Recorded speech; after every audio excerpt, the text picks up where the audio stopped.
Oya. Aha, zoezi mwanangu sio poa. Unajua hivi unavyoona utumbo kama unanyonga ndani. Kama unanyonga?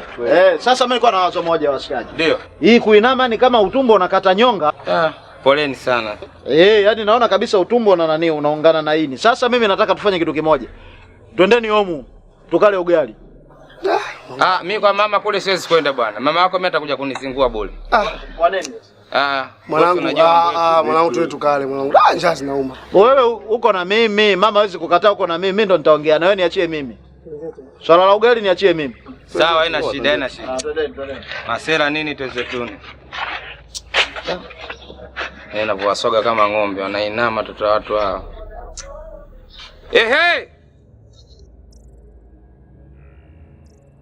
Frankie, yaani ni kiasi cha kumshukuru Mwenyezi Mungu. Mdogo wako umepishana naye sasa hivi hapa. Anaenda jeshini. Anaenda wapi? Anaenda jeshini. Pata nafasi ya jeshi. Kapata nafasi ya jeshi. Kwanza ngoja kidogo mama. Unajua hapo nataka niongeze. Sasa hizi mama. Zamida. Jo. Ina maana moja? Mama sijaenda kidogo kuna tatizo limejitokeza. Ndo nimekuja. Subiri kidogo. Huyu simuhitaji. Nisikilizeni kwanza Huyu simuhitaji. Nimekuja naye kuna tatizo la kifamilia tunahitaji kushirikiana kwa pamoja. Familia kwetu sisi mimi na wewe na mama. Huyu halimuhusu. Halafu huyu mimi sikamwacha mwanangu huyu. Hapa kafuata nini? Huyu kafuata nini? Anaongea sana huyu. Sogea kwanza hivi nimuone vizuri. Nasikiliza mtamani huyu. Anasikiliza black. Nasikiliza black. Hebu msikize kwanza ndugu yako. Jamani mama, najua kila kitu kilichotokea kuhusiana na huyu mtu. Huyu hafai. Sitaki kumuona mimi, kivuruge huyu. Mama, mimi nayajua yote kuhusiana. Huyu muone. Anaizalilisha familia yetu. Basi nisikilizeni basi kidogo. Huyu mtu mama, sio kwamba labda kama hivyo wanavyosema ni sikia. Yaani swala lililokuwepo hapa. Huyu bwana wakati mimi natoka hapa, nafika njiani nakutana naye. Umeshanielewa? Nilivyokutana naye nikamwambia, "Shemeji vipi?" Asafu nimesalimiana naye tu kama kawaida. Akaniambia bwana, mimi nimepoteza dola 2000. Dola 2000? Sasa nikaona kwa nini niiache hiyo riski ya dola 2000? Wakati nilikuwa naenda jeshini kwa kwenda kuhangaika kuwekewa chai katika makombe ya bati yale, unakunywa chai kwa filimbi. Unamsha saa 12 unatoti hapa na nani na kirungule. Sasa kwa nini nikateseke mimi? Sasa mwanangu nataka nikuulize kitu. Sasa mimi nataka nikuulize. Hiyo wewe, hiyo una uhakika na huyu? Huyu mhuni unajua? Una uhakika na huyu kivuruge? Kwamba amepoteza kweli hela? Tena sio kivuruge mama, ni chenga. Jamani, katika hili swala la dola 2000 kwa jinsi nilivyomuona muonekano wake, kabisa anaonekana ukapotelewa na hiyo hela. Na hiyo pesa ni hela nyingi. Ukiichange yani ukiitohoa katika pesa za Kitanzania, dola 2000 ni kama I mean ni milioni 5 na something. Kwa hiyo sio pesa ndogo. Na tumeshakubaliana makubaliano mazuri kwamba katika hiyo pesa ikipatikana na lazima kutapita mgawanyiko kidogo. Siwezi kukosa mimi milioni 1 ya mtaji wangu. Yaani nikateseke bana mimi mama ninangili maji mambo ya jeshini siyawezi nilikuwa naenda tu. Kwa hiyo hela hiyo. Ni hela. Yaani wewe hapo lazima utapata kidogo, wewe utapata kidogo. Huyo bwana ana familia huyo, mkewe kazaa watoto mapacha, atapata kidogo. Yule bwana kule nyuma naye atapata kidogo. Ni riski hiyo, ni riski. Dola 2000 amepoteza. Dola 2000. Bwana kumbe. Naona bwana hapa kama sieleweki. Sawa bwana. Ngoja niwaache tu na mambo yenu. Mimi ngoja nikatafute dola yangu. Bwana mzee basi. Haina tatizo. Wewe baki.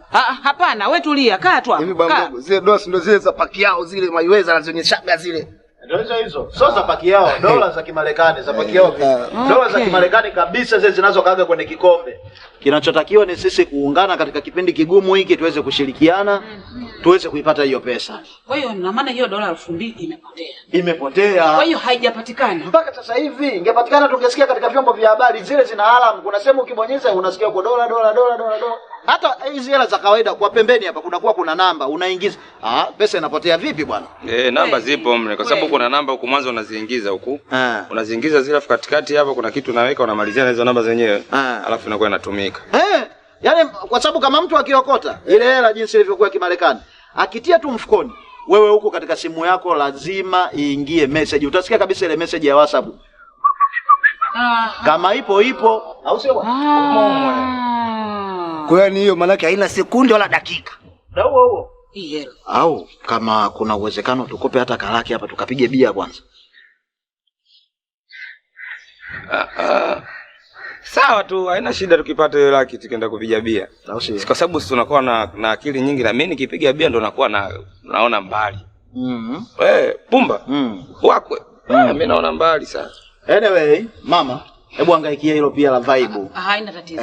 Hangaikia hilo la vibe. Tuweze kupata hiyo, kama tutapata hata hiyo laki kwa ajili ya kupata mvinyo na hiyo hela ya chakula. Achana. Sasa mama, ndiyo. Ile pesa nilikupa juzi, wewe gawa laki. Sawa? Wape. Itakapopatikanika hiyo dola, cha kwanza nakata hela yangu. Laki kwanza, afu mgao unafuata. Sawa. Limepita hilo. Hilo limepita. Tutoe. Ana umuhimu mtu kaanza kutoa laki mwanangu. La hatujui mama kampa bei gani, akijisikia kuongeza hela nyingine. Hilo limepita hilo. Hilo limepita. Pendi mtu mtata hivyo. Utata wapi baba? Utata wapi mwanangu, tumepata hela ya vibe. Sawa, lakini kilo upande. Fresh. Haina noma. Bro, hilo nime appreciate, ni nzuri. Mama acha niweke begi ndani. Alafu wewe pambania chakula na hiyo laki alosema huyo lete tukanunue na nio. Mabapa. Bana. Shemeji relax tu, haina shida Tulia mwanangu. Tulia. Poa. Basi mama, wewe wahangaikie kwanza swala chakula. Alafu ile hela wape. Haina shida Sawa. Dola 2000 mtaipata tena. Haina shida basi, shemeji relax, utakula. Hata hiyo pesa mliomba mama anawaletea, haina shida. Kuwa na amani basi shemeji.